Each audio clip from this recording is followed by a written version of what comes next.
Free fire Bermuda শহরের মধ্যে লেগে গেছে বিশাল বড় গ্যাঞ্জাম। বারমুডা ম্যাপের ফ্যাক্টরি রাজা সিজন 3 আজকে রিমনাম ভিলেজের উপর আক্রমণ করার সিদ্ধান্ত নিয়েছে। কি হতে যাচ্ছে ফ্রি ফায়ার বারমুডা শহরের মধ্যে জানতে চাইলে শেষ পর্যন্ত ভিডিওটা দেখতে থাকুন। সৈন্যরা রেডি হও, আমরা রিমনাম ভিলেজে পৌঁছে গেছি। এই দেখো আমাদের সামনে রিমনাম ভিলেজ। মহারাজ, আমাদের যেমনি হোক রিমনাম ভিলেজের সব সৈন্যদেরকে মেরে এই রাজ্য খালি করে সব সোনাদানা আমাদের করে নিব।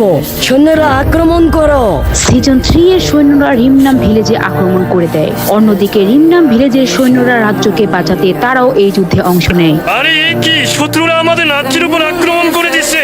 সৈন্যরা তোমরা রেডি হও, আর মহারাজ দিবসকে এই খবরটা তাড়াতাড়ি দাও। ঠিক আছে মন্ত্রী মশাই, আমি এখনই মহারাজকে এই খবর দিতেছি। সৈন্যরা মহারাজ দিবসকে এই খবর দিতে শিপইয়ার্ডে যায়। মহারাজ মহারাজ, আমাদের রাজ্যের মধ্যে শত্রুরা আক্রমণ করে দিছে। কে করছে আমাদের রাজ্যের উপর আক্রমণ? ফ্যাক্টরি রাজা সিজন 3 আমাদের রাজ্যের মধ্যে আক্রমণ করে দিছে মহারাজ। তাহলে তো আমার এখনই যাইতে হবে, আমার রাজ্যকে আমি বাঁচাবো। ক্রিমিনাল, তোমরা আমাদের সাথে চলো। না মহারাজ, আপনারা গেটে থাকেন, আমি আমার শক্তিশালী সৈন্য নিয়ে আসতেছি।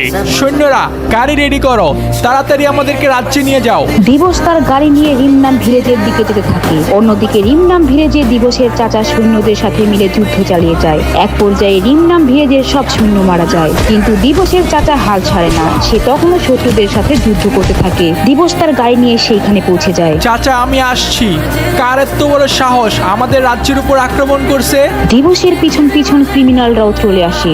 ক্রিমিনালদের দেখে সিজন 3 ভয় পেয়ে যায়। আরে এই ক্রিমিনাল এখানে আসছে কেন? আমরা তো ক্রিমিনালের সাথে পারবো না। পিছন থেকে ক্রিমিনাল এন্ড দিবস তার গাড়ি নিয়ে দাঁড়িয়ে আছে, আর সামনে চাচা ও রিমনাম ভিলেজের সৈন্যরা, মাঝখানে সিজন 3 ও তার সৈন্যর মন্ত্রী সবাই। তোমাদের এত বড় সাহস, তোমরা আমাদের রাজ্যের উপর আক্রমণ করো। সৈন্যরা ওদের উপর আক্রমণ করো। দিবস যখন আদেশ করলো, তখন ক্রিমিনাল ও সৈন্যরা মিলে সিজন 3 এর সব সৈন্যের সাথে সিজন 3 এর মন্ত্রীকেও মেরে ফেললো। দেখেন মহারাজ, ওরা আপনার মন্ত্রীকে মেনে ফেলছে। এখন আমরা কি করব? আর কিছু করা লাগবে না, আমাদের পালিয়ে যেতে হবে। সিজন 3 এর হার নিশ্চিত দেখে সিজন 3 পিছন থেকে পালিয়ে যায়। অন্যদিকে হিপ হপ পিকের রাজা সাকুরাকে মারার জন্য পরিকল্পনা করতে থাকে। মন্ত্রী, আমরা এখন যুদ্ধের জন্য প্রস্তুত আছি, কিন্তু আমাদের যুদ্ধে জিততে হলে আমাদের আরো শক্তিশালী হতে হবে। ঠিক বলছেন মহারাজ, আমাদের সাকুরাকে হারাইতে হলে অনেক বেশি শক্তিশালী হতে হবে। আজ পর্যন্ত কোন রাজ্য সাকুরাকে হারাইতে পারে নাই, শুধু তারা শক্তিশালী বলে। আমাদের এই যুদ্ধে যেমনি হোক জিততে হবে। মন্ত্রী, তোমার কাছে কি মনে হয়? মহারাজ, আমি আমাদের দুজন সৈন্যকে পিকে পাঠাইছিলাম। সাকুরা তাদের নিজের রাজ্যকে সুরক্ষা রাখার জন্য পিকের চারদিকে সৈন্য পাহারা করে রাখছে, যাতে করে কোনো রাজ্য আক্রমণ করলে পিক যেন দখল করতে না পারে। তারা যত শক্তিশালী হোক না কেন, আমাদের এই যুদ্ধে জিততেই হবে। ওইদিকে সিজন 3 তার সৈন্য ও মন্ত্রীদেরকে হারতে দেখে অনেক রেগে যায়। এই যুদ্ধে আমাদের অনেক ক্ষতি হয়েছে। আমার মন্ত্রীর সাথে আমার অনেক সৈন্য মারা গেছে, আর সাথে ফ্যাক্টরির মান সম্মানও গেছে। চিন্তা করেন না মহারাজ, আমরা আবারও যুদ্ধ করব ওদের সাথে।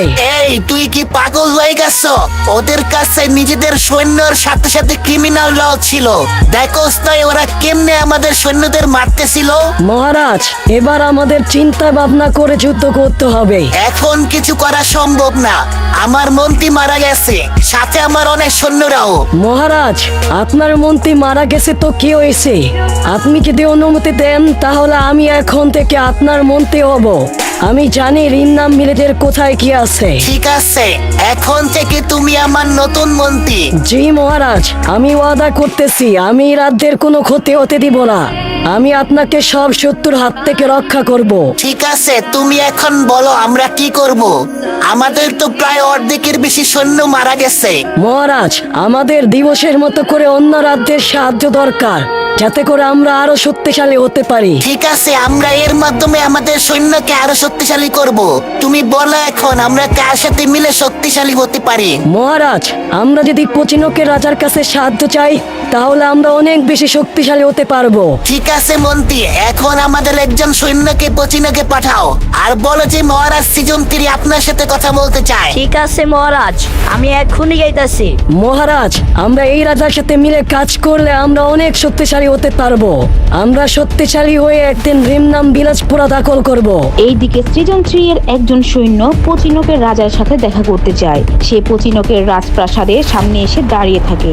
আমি পচিনকের রাজা মহারাজ ওরিয়নের সাথে দেখা করতে চাই। আমাকে ফ্যাক্টরির মহারাজ সিজন 3 পাঠাইছে। আচ্ছা, তুমি মহারাজ সিজন 3 এর সৈন্য। তোমাকে মহারাজ কেন পাঠাইছে? বলো, আমাদের কি দরকার? আমাদের মহারাজ আপনার সাথে এক হয়ে কাজ করতে চায়, যাতে অন্য কোনো রাজ্যের আক্রমণ থেকে আমরা বাঁচতে পারি। ঠিক আছে, আমি মহারাজের সাথে এক হয়ে কাজ করব। মহারাজকে জানাও আমি ওনার প্রস্তাবে রাজি হয়েছি। ঠিক আছে ওরিয়ন মহারাজ, আপনি সময় করে চলে আসবেন।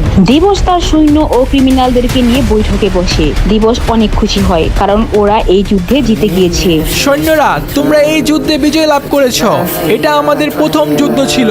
আমরা সিজন 3 এর মধ্যে শক্তিশালী রাজাকে পরাজিত করেছি।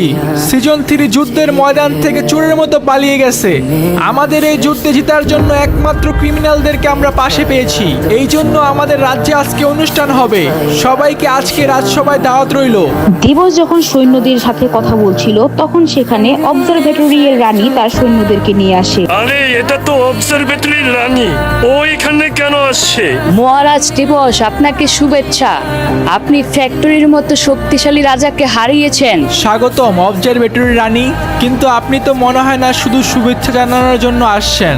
কিছু তো একটা অবশ্যই কারণ আছে। মহারাজ দিবস, আমি আপনার সাথে যুক্ত হয়ে কাজ করতে চাই।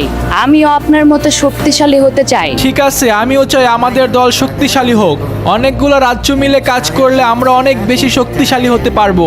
কিন্তু মহারাজ, আমি তো চাই আপনার সাথে অন্যভাবে এক হতে। কি বলতে চাইতেছেন আপনি? আমি তো কিছুই বুঝতে পারতাছি না।